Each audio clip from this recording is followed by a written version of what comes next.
नमस्ते, आप सभी का स्वागत है मेरे इस चैनल में चिराग एस्ट्रोलॉजी। और हम बात कर रहे हैं विश्व युति की।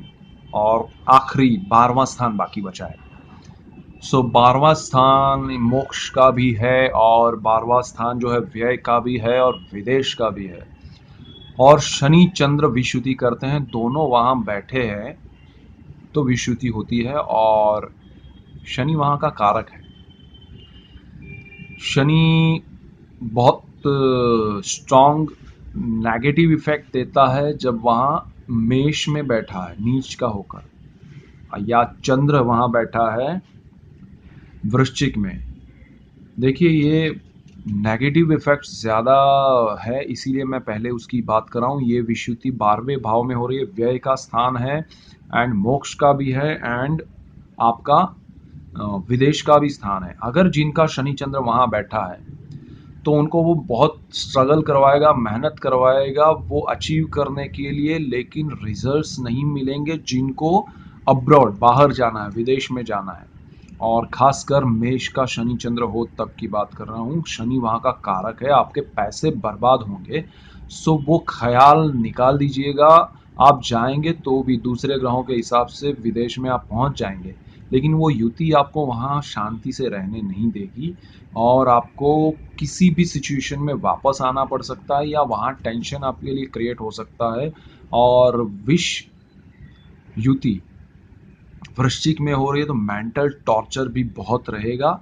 तो ये विषुवति जिनको 12वें भाव में नीच राशि में शनि की या चंद्र की हो रही है और शनि वहाँ का कारक भी है, सो थोड़ा बहुत सोच के चलिएगा और प्लान उस हिसाब से कीजिएगा जिससे आपको टेंशन नहीं हो।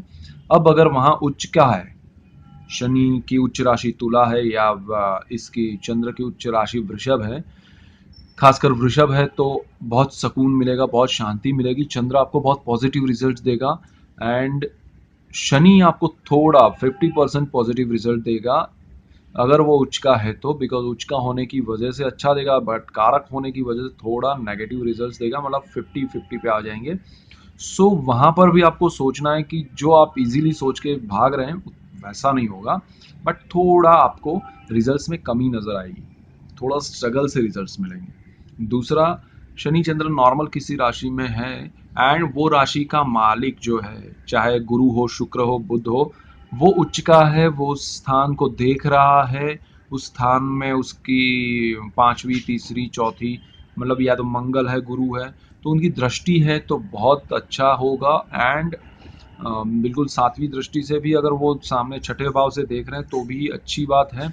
और उनकी दशा चल रही है उस भाव के मालिक की तो अच्छा है।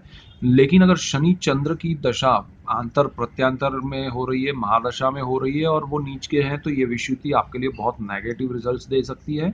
सोच समझ के कदम उठाइएगा। जिनको कुछ प्लान आउट करना है, प्लानिंग करना है बाहर जाने के लिए, तो वो ज़रा ध्यान रखें। दूसरा, ये मोक्ष का कारक है ये जगह, और शनि और चंद्र भी मोक्ष के कारक है, लेकिन वो उच्च के होते हैं 12वें भाव में।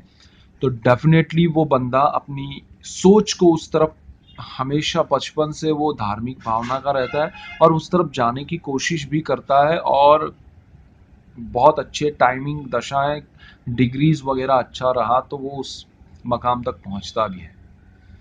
ये विश उनके लिए पॉजिटिव हो जाता है बिकॉज जो जिंदगी में जो सारे विश हैं, कुटुंब के, फैमिली, जॉब, बिजनेस, वो पीने से अच्छा है कि उस बंदे को वो समझ में आता है कि कड़वे सत्य जो है जीवन के, उसको वो अपने अंदर उतारता है, उसको बहुत अच्छे से डाइजेस्ट करता है, समझता है एंड वो अपने जीवन पंथ पर आगे बढ़ जाता है दूसरों से अलग रास्ते पे। और वो आध्यात्म की ओर और मोक्ष की ओर आगे बढ़ने की सोच बहुत पहले से रखता है। उसको वो माहौल भी मिलता जाता है और वो वहाँ से आगे निकल जाता है।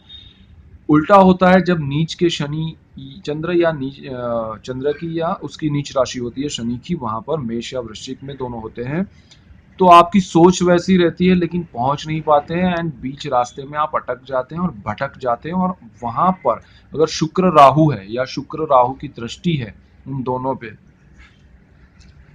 और शनि चंद्र और राहु का दशाओं में कॉम्बिनेशन आ रहा है, तो आप उस रास्ते पे भटकेंगे प्लस आपको बदनामी भी देगा वो। सो उससे भी आपको बचना है। सो बहुत सोच समझ के डिसीजन लीजिए। ये शनि चंद्र की विषुति कुछ स्थानों में बहुत स्ट्रांग इफेक्ट पॉजिटिव देती है, नेगेटिव भी देती है। यहाँ भी पॉजिटिव है तो किस तरह से मैंने बताया, नेगेटिव है तो किस तरह से वो भी हमने जाना।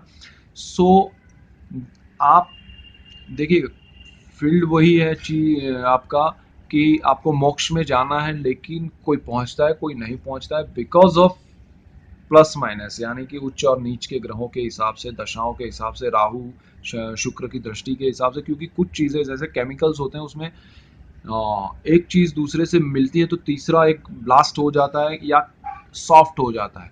सो वो चीज़ें ये ग्रह करते हैं। तो ये एक केमिस्ट्री उनकी जो होती है ना, वो समझना बहुत ज़रूरी है।